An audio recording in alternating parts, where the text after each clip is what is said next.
성경 말씀 보겠습니다. 역대하 30장 21절에서 마지막 절인 27절 말씀 상고해서 올립니다. 21절에서 27절 예루살렘에 모인 이스라엘 자손이 크게 즐거워하며 7일 동안 무교절을 지켰고 레위 사람들과 제사장들은 날마다 여호와를 칭송하며 큰 소리나는 악기를 울려 여호와를 찬양하였으며 히스기야는 여호와를 섬기는 일에 통달한 모든 레위 사람들에게 이루하였더라. 이와 같이 절기 7일 동안의 무리가 먹으며 화목제를 드리고 그 열조의 하나님 여호와께 감사하였더라. 온 회가 다시 7일을 지키기로 결의하고 이에 또 7일을 즐거이 지켰더라. 유다왕 히스기야가 수송아지 1천과 양 7천을 회중에게 주었고 방백들은 수송아지 1천과 양 1만을 회중에게 주었으며 성결케 한 제사장도 많았는지라. 유다 온 회중과 제사장들과 레위 사람들과 이스라엘에서 온 회중과 이스라엘 땅에서 나온 나그네와 유다에 거한 나그네가 다 즐거워하였으므로 예루살렘에 큰 희락이 있었으니 이스라엘 왕 다윗의 아들 솔로몬 때부터 이러한 희락이 예루살렘에 없었더라. 그때의 제사장들과 레위 사람들이 일어나서 백성을 위하여 축복하였으니 그 소리가 들으신 바 되고 그 기도가 여호와의 거룩한 처소 하늘에 상달하였더라. 아멘. 오늘 성경 말씀은 역대하 30장 21절에서 27절 히스기야 왕 종교개혁과 더불어서 남유다 백성들과 북이스라엘 사람들이 하나가 되어 하나님 앞에 영광을 돌리는 유월절 행사에서 오늘 성경 말씀을 보면은 무교절을 동시에 지키는데 놀라운 역사가 일어나는 것을 보게 됩니다. 그 전제 조건을 보면 무교절을 7일 동안 지켰는데도 불구하고 그건 율법적인 행사를 다 치렀습니다. 그런데 모인 무리들이 너무 감사하여 7일을 더 무교절을 지키자고 건의하므로 하나님 앞에 7일을 영광을 돌릴 때에 그냥 지키는 것이 아니라 무교절 절기에 들어가는 재물을 해결하는데 어떤 역사로 해결하느냐. 이스라엘 백성들은 전 7일 동안에 모든 율례대로 지켰습니다. 그리고 또한 지키는 데 있어서 어떻게 보면 문제가 발생했겠지요. 7일 동안 지키면서 가지고 왔던 예물을 다 드렸을 겁니다. 그런데도 불구하고 또 지키겠다고 하니까 오늘 성경 말씀 24절서부터 보니까 히스기야 왕과 그리고 제사장들이 그 재물을 공급해 놓는 것을 보게 됩니다. 이건 사람의 역사가 아니라 하나님의 역사라고 말하겠죠. 오늘날도 예는 아닐 겁니다.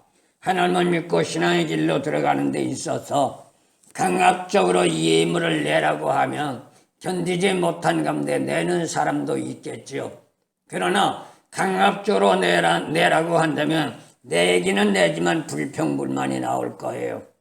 그리고 어떤 사람은 억지로 낼 것이고 어떤 사람은 싫으면서도 낼 것이고 어떤 사람은 투덜거리면서도 낼 겁니다. 그런가 뭐 어떤 사람은 안 하겠죠. 그런데 오늘 성경 말씀을 상고해보면 이스라엘에서 내려온 사람들이나 남유다 사람들이나 그리고 왕과 제사장들도 하나가 되어서 7일을 지켰던 무교절을 또한 7일, 14일간을 지키는데 필요한 나머지 7일간의 예물이 공급되었던 것을 보게 됩니다. 이건 뭘 말하는 걸까요? 하나님 앞에 은혜를 받게 되면 내지 말라고 해도 낼 수밖에 없고 드리지 말라고 해도 드릴 수밖에 없단 말입니다. 만약에 오늘날 현 시대적으로 말할 때에 교회에서 행사를 하는데 모든 시간을 마무리하고 또 하자고 한다면 누가 하겠어요? 하나같이 불평불만하겠죠. 바쁘고 바쁜 시대 탑벌기처럼 뛰어다니며 벌어먹기도 힘든 시대에 교회 일만 하냐? 그리고 투덜거리겠죠. 이건 오늘만은 아닙니다. 오늘 본 말씀도 마찬가지일 겁니다. 그런데 하나님의 역사 속에 그 모였던 사람들이 은혜를 받게 되니까 이러한 전제 조건이 누구가 먼저라고 하기 전에 하나같이 이구동성으로 하나님 앞에 영광을 누리는 모습을 우리는 볼 수가 있습니다. 그렇다면 이러한 전제 조건에 오늘의 말씀의 배경을 통해서 우리에게 주어지는 교훈이 있다면 과연 무엇일까요? 어느 시대를 막론하고 죄 많은 인간은 연약한 존재입니다. 그런가 하면 죄 많은 인간은 이해타산에 얄팍합니다.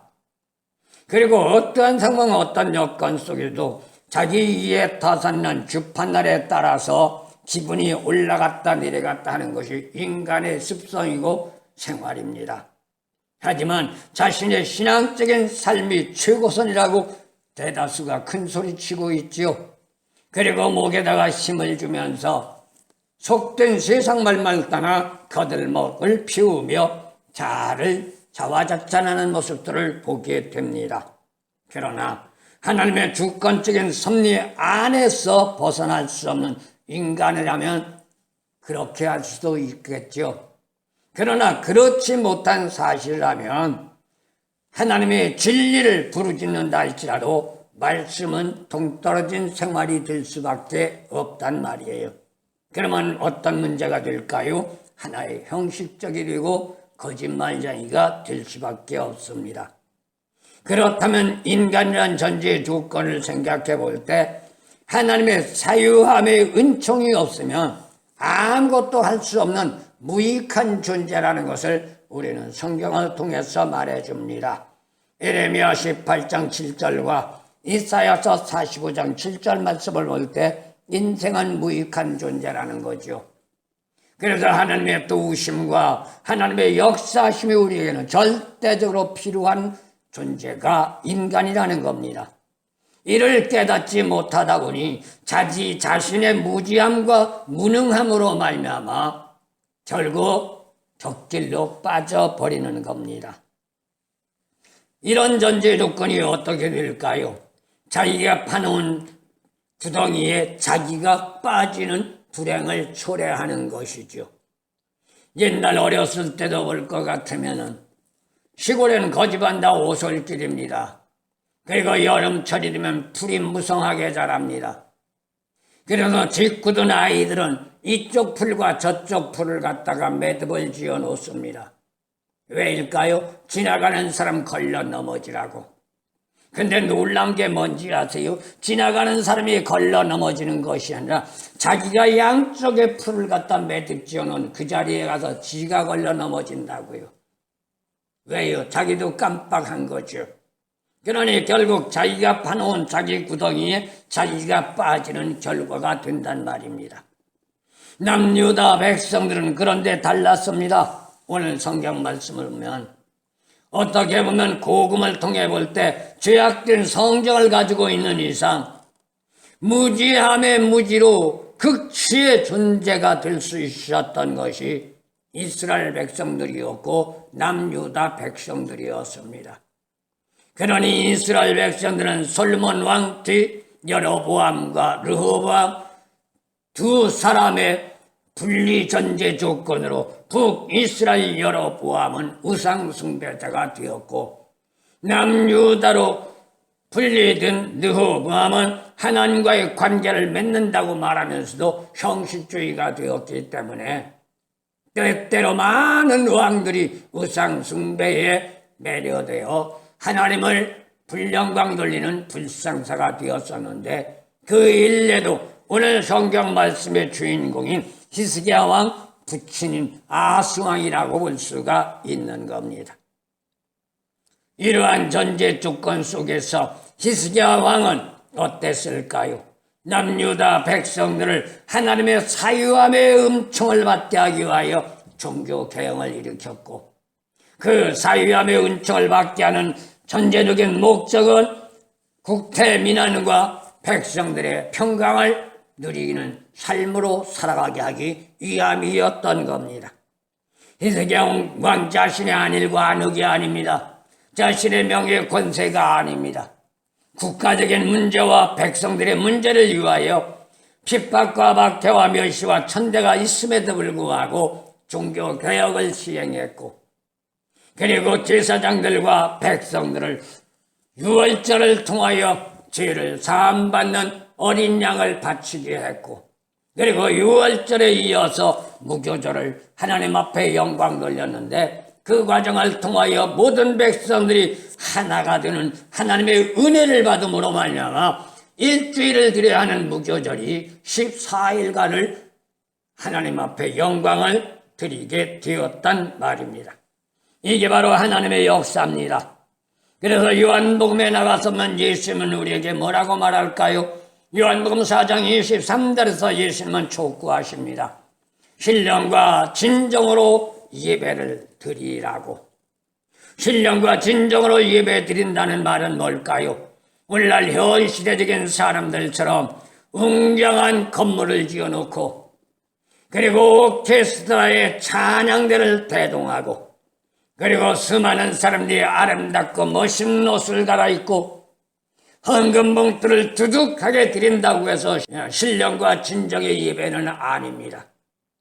비록 초가삼간 판잣집이라 할지라도 모여진 사람이 몇 사람 되지 않아 사람들 볼 때 별볼일 없는 상황이라고 말한다 할지라도 오직 하나님의 영광을 위하여 자기를 내려놓고 온전히 하나님의 뜻과 말씀 안에 살기를 각오하며 전심으로 하나님의 뜻을 추구하며 나가는 전제 조건의 예배가 될 때 하나님은 응답하시고 기뻐하신다는 것이죠.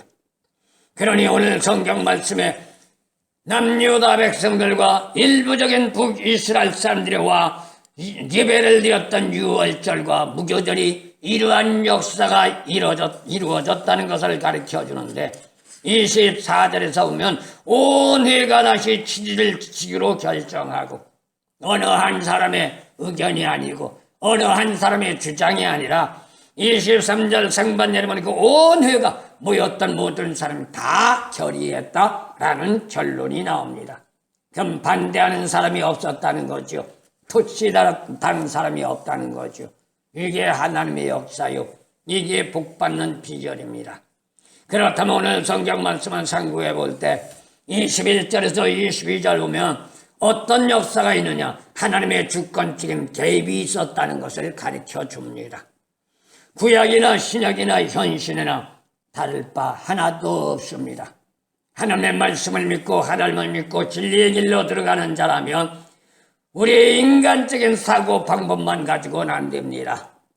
하나님의 이름, 예수의 이름, 성령의 이름으로 나가는 곳이라면 하나님이 개입해야 하고 예수님이 개입해야 하고 성령님이 개입해야 합니다. 단순히 예수의 이름으로 모였다고 하나님의 이름으로 모였다고 성령 받았다고 개입하는 건 아닙니다. 그렇다면 하나님과 성령님과 예수님이 개입하려면 어떻게 돼야 할까요? 하나님이 원하고 예수님이 원하고 성령님이 원하는 말씀의 체제로 들어가야 합니다. 그래서 오늘 성경 말씀 배경 지금까지의 과정을 뒤돌아보면 유월절을 지키는 데 있어서도 무교절을 지키는 데 있어서도 히스기야 왕은 율법적인 규례에 어긋나지 않은 삶으로 지켜왔던 겁니다. 그게 바로 하나님이 개입하는 역사입니다. 그렇다면 믿는 자들이 말하는 신앙이란 과연 뭘까요? 현상적으로 눈앞에 전개되는 현상을 보고 믿는 게 아닙니다. 오늘날 현 시대 사람들 대다수가 그럽니다. 배워서 들어서 안다고 그래서 바로 배우고 바로 깨닫고 바로 알아야 한다. 그건 현상적인 거예요. 바로 배우는데 어떻게 바로 배워요? 문맥상과 누군가가 말한 걸 들어야 한단 말이죠. 그것만 가지고는 안 돼요. 그럼 어떻게 해요? 보이지 않고 들리지 않는 하나님의 세계로 들어가야 돼요. 하나님의 음성을 들어야 돼요. 하나님을 볼 수 있는 눈이 영적인 영안이 열려야 돼요.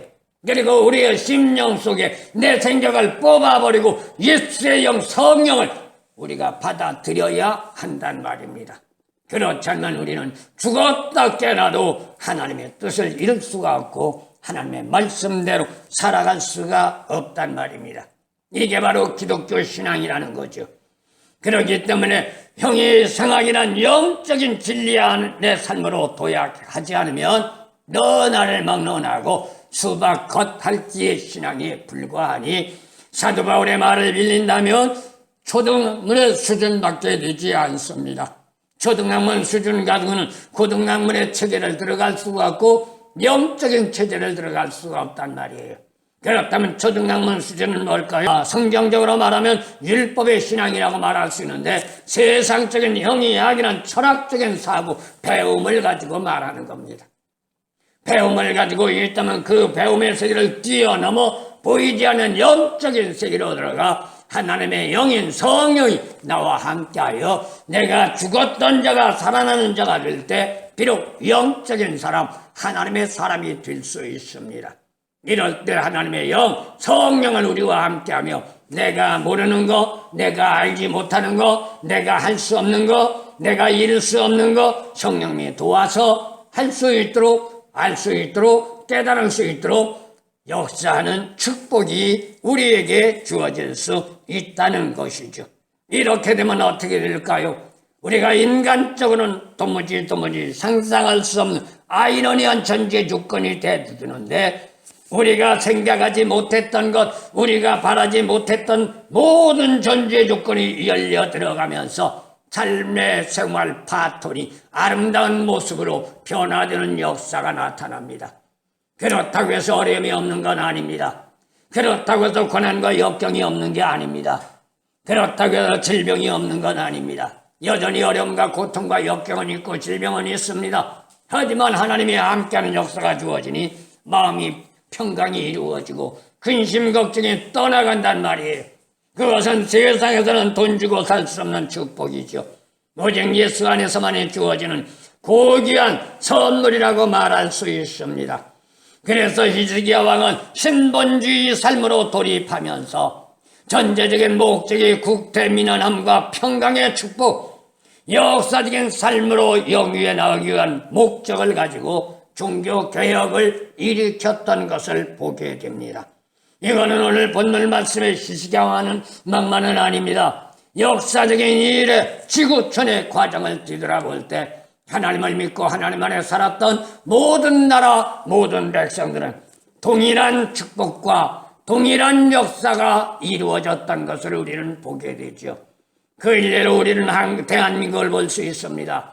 세상의 사람들이야 자기들이 똑똑하고 자기들이 정치를 잘해서 한국의 경제가 이만큼 올라왔다고 큰 소리 칠지 모르지만 그 뒷배에는 자기들의 역사가 아니라 하나님을 믿고 혼신을 다하며 죽기를 각오하고 십자가에 매달려 기도하며 몸부림쳤던 신앙인들의 그 열정과 역사가 있었기 때문에 하나님의 도우심 은총으로 말미암아 이 나라 이 강토가 이만큼 축복받는 역사가 이루어졌단 말이에요. 세계적인 역사를 볼 때 상상할 수 없는 역사입니다. 도무지 이해할 수 없도록 급속도로 성장한 것이 대한민국입니다. 그런데 문제가 뭘까요? 제가 항상 말씀드리지만 복 받는 게 문제가 아니고 응답 받는 게 문제가 아니라 받은 복과 받은 응답을 유지하고 관리하는 게 더 어렵고 더 힘들다는 걸 우리는 생각해야 돼요. 그런데 보편적인 사람들 보면 어때요? 일반적인 사고는요, 받았으면 됐지, 또한 그리고 거기서 머물러버리고 은사도 받으면 그걸로 끝나버리고 복도 받으면 그걸로 그 다음에 자기 뜻대로 자기 멋대로 살려고 하는 거예요. 그렇기 때문에 문제가 되는 거죠. 복을 받았다면, 응답을 받았다면 더 철저하게 말씀의 생활 위주로 들어갈 때 그것을 유지할 수 있고 그것을 관리할 수 있단 말입니다. 그러려면 어떻게 해야 돼요? 예수 믿는 사람이라면 세상 줄을 끊어야 합니다. 그러니까 대다수 사람들이 성도들은 고사하고 목사님들조차도 그래요. 아, 목사님, 세상 줄을 끊고 우리가 어떻게 살아갑니까? 그렇게 투시를 다는 분들이 수두룩해요. 미안하고 섭섭한 말이지만 그들은 그렇게 살다 끝납니다. 진리의 길, 영적인 세계로 들어가지 못합니다. 왜요? 세상 줄을 끊지 못하면 하나님과의 관계는 이루어질 수가 없어요. 세상 줄이 뭐예요? 사단 마귀의 역사예요. 사단 마귀의 사슬을 끊어야만이 구원의 길이 열려지고 사단 마귀의 멍에를 벗어야만이 생명 구원받는 축복의 길이 열려지는데 그걸 끊지 못하고 그걸 여전히 메고 있으니 구원받았다고 말할 수가 없는 거죠. 그렇다면 우리는 어떻게 할까요? 오늘 본 말씀에서 시기야 왕이 종교개혁을 일으켰던 것이 쉬운 게 아닙니다. 성경 말씀은 단스럽게 종교개혁을 일으켰고 유월절을 이렇게 지켰고 그 다음에 무교절을 이렇게 지켰고 오늘 본문 말씀 보니까 모였던 온 회중이 하나가 되어 7일을 더 지키자고 가결했다. 아무것도 아닌 것 같지만 여기에 배경을 볼 땐 상상 불허의 어려움과 고난도 있었다는 것을 우리는 생각해야만 할 것입니다. 그렇다면 구약시대도 신약시대도 오늘날 현시대도 하나도 다른 바가 없는데 인간의 본질적인 삶의 자유는 어디에서 오는가 우리를 생각해 봐야 돼요. 예수님은 우리에게 분명코 말했습니다. 인간의 본질적인 삶의 자유는 진리 안에서 온다고. 그러면 그 진리는 어디에 있을까요? 고린도후서에 나가서면 예수님과 함께하는 삶이 자유함을 얻는데요. 이 말은 무슨 말이에요? 내가 믿는다는 말이 아니라 내가 믿는다면 예수님과 함께하는 삶이 돼야 한다는 거예요. 그냥 함께하는 복수입니다. 그런데 여기서 말하는 함께하는 복수가 아니라 단수입니다. 예수님과 내가 하나가 돼야 한다는 그걸 함께라고 말하는 거예요. 세상에 있던 함께는 너와 내가 같이 있으면 함께라는 말이 됩니다. 그건 복수입니다. 그러나 예수 안에 삶은 열이 됐든 백이 됐든 천이 됐든 지구촌의 모두가 됐든 예수 안에 하나라는 것을 우리는 잊어서는 안 돼요. 그런데 오늘날 현 시대는 어때요? 믿는다고 말하며 내가 최고고 많이 배웠고 내가 잘나고 똑똑하고 교회가 크다고 자랑하며 큰소리 치지만 하나같이 단수의 하나를 추구하지 않고 복수를 추구하고 있단 말이에요. 그러니 네 교회 내 교회가 다르고 너와 내가 다르고 네 급한 내 급해가 다르다고 주장하고 있잖아요. 이것이 깨어지지 않는 한은 하나님의 영광을 돌릴 수 없다는 것 우리는 잊어서는 안 될 줄로 믿습니다.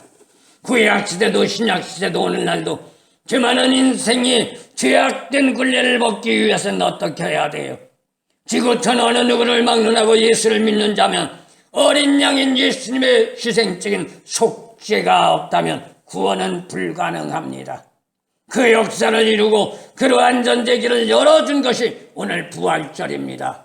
부활절이 우리에게 주어졌다고 단순하게 믿기만 하면 구원받는 게 아니고 믿기만 하면 죄를 사함받는 게 아닙니다. 그래서 세례 요한은 예수님을 가리켜 말하길 뭐라고 말했을까요? 세상 죄를 짊어지고 가는 어린 양이라고 요한복음 1장 29절에서 말씀하고 있습니다. 무교절에도 유월절에도 어린 양이 드려졌습니다. 왜 드려져요? 이스라엘 백성들이나 유대인들이 자기들이 자행한 죄를 벗어버리기 위하여. 오늘날도 마찬가지입니다. 믿는 자라면 어린 양의 제물이 들어가야 합니다. 그런데 우리는 보이는 예물이 아니라 보이지 않은 영적 예물, 예수님이 우리를 위하여 십자가에 희생한 그 결과가 우리의 제물이 됐다는 것을 우리는 잊어서는 안 될 겁니다. 430년의 애고의 압정 속에서 벗어나 해방이라는 자유를 만끽할 수 있던 이스라엘 백성들이 왜 그런 문제가 됐을까요? 출애굽기를 통해서 보면 이스라엘 백성들을 가나안으로 인도하기 위한 하나님의 역사의 계획을 성취하기 위하여 모세를 통해서 바로 왕과 대립을 할 때 10가지 재앙 중에 마지막 재앙 장자의 죽음을 가지고 승패를 나눌 때 이스라엘 백성들에게 그 죽음의 그림자를 넘어가기 위하여 어린 양의 피를 문설주에 발랐던 것을 보게 됩니다. 어린 양의 역사가 거기에서부터 시작되지요. 그리고 그 어린 양이 예수님이었고 오늘 본 말씀 배경에서 유월절과 무교절에서 드려지는 어린 양 역시 예수님이었고 예수님 당시 십자가에 못 박혔던 예수님 여전히 어린 양이었고 오늘날 우리에게 여전히 어린 양 예수가 아니면 구원받을 수 없는 불상사라는 것을 우리는 잊어서는 안 될 것입니다. 이는 단순하게 믿는다는 게 아닙니다. 육신적 체제가 아니란 말입니다. 영적인 체제, 현실적으로 보이는 현상적인 것이 아니기 때문에 하나님과의 관계, 영적인 역사의 눈이 열려지지 않으면 이걸 깨달을 수 없는 게 무지한 인간이라는 것을 우리는 생각해야만 될 줄로 믿습니다. 다시 말하면 형이야기란 현실적으로 보이는 현상이 아니고 철학적인 학문의 체제가 아니란 말입니다. 그런데 오늘날 현 시대는 어때요? 영적인 체제보다 현상이나 학문의 체제를 가지고 철학이라는 학문이 최고선이다. 그것만 자랑하면서 학문적으로 말씀을 쪼개고 학문적으로 말씀을 풀이하며 헬라어가 어떻고 히브리어가 어떻고 큰소리 빵빵 쳐가며 자기들이 최고라고 말하고 있으니 성경 말씀을 비유해서 말한다면 예수님 당시의 바리새인들이요 서기관들이요 유대인들이요 율법사들이라는 것을 우리는 생각해 보는 것이죠. 사실 출애굽 사건에서부터 현재 이르기까지 구원이라는 명제는 하나의 상징적이면서도 영적인 문제라는 걸 우리는 생각해야 합니다. 그렇다면 이것은 우리는 어떻게 해야 바로 들어갈 수 있고 해결할 수 있을까요? 신의 경지에 들어가지 않으면 알 수 없는 불가능한 고차원적인 사고라는 겁니다. 신의 경지가 뭐예요? 하나님의 세계로 들어가야 한단 말이에요. 육신적인 인간의 세계에서는 영적인 세계를 알 수 없습니다. 하나님의 세계로 들어가려면 하나님이 내 심령 속에 들어와야 합니다. 그게 바로 성령 받는 일입니다. 성령을 받아도 어정쩡하게 받아서는 안 됩니다. 에스겔서에 가서 보면 지난 시간에도 말씀드렸지만 이스라엘 백성들의 죄를 해결하기 위하여 그 전제 조건을 하나님이 에스겔 선지자에게 말할 때 비유적인 말씀으로 무쇠 두멍 가마솥에다 말했습니다. 무쇠 두멍 가마솥에다 고깃국을 끓였다고 했습니다. 그리고 거기에다 음식을 했다고 했습니다. 그런데도 불구하고 여전히 그 무쇠 두멍은 녹이 쓸어 있었다는 거예요. 그러면 녹 쓸은 무쇠 두멍에다 고깃국 끓여도 거기다 음식을 해도 제맛이 날 수가 없는 거죠. 변질될 수밖에 없습니다. 그렇다면 제맛을 내기 위해서는 어떻게 할까요? 무쇠 두멍에 놋을 벗겨내야 한단 말입니다. 그런데 그 녹슨 부분을 벗겨내기 위해서는 어떻게 하느냐? 오늘날처럼 빼바람으로 문질러서 벗기는 것이 아닙니다. 하나님의 역사로 말하면 뜨거운 불에다 올려라 새빨갛게 밝은 다음에 망치로 툭툭툭툭 치면 녹슬은 후두두둑 다 떨어집니다. 이건 영적인 의미로 상징적인 의미인데 오늘날 우리로 말하면 뭘까요? 내가 죄를 지어 죄악으로 만연된 상태에서 내가 죄를 벗는다고 벗어지는 게 아니죠. 내가 죄를 벗고 싶다고 해서 벗어지는 게 아닙니다. 성령의 불가마에 들어가 금을 연단할 때 도관에다 넣고 달궈서 찍기를 걸러내듯이 성령의 불로 누가 죄의 때를 벗겨내지 않으면 우리는 온전한 하나님의 사람이 될 수 없다는 것을 말하는 거죠.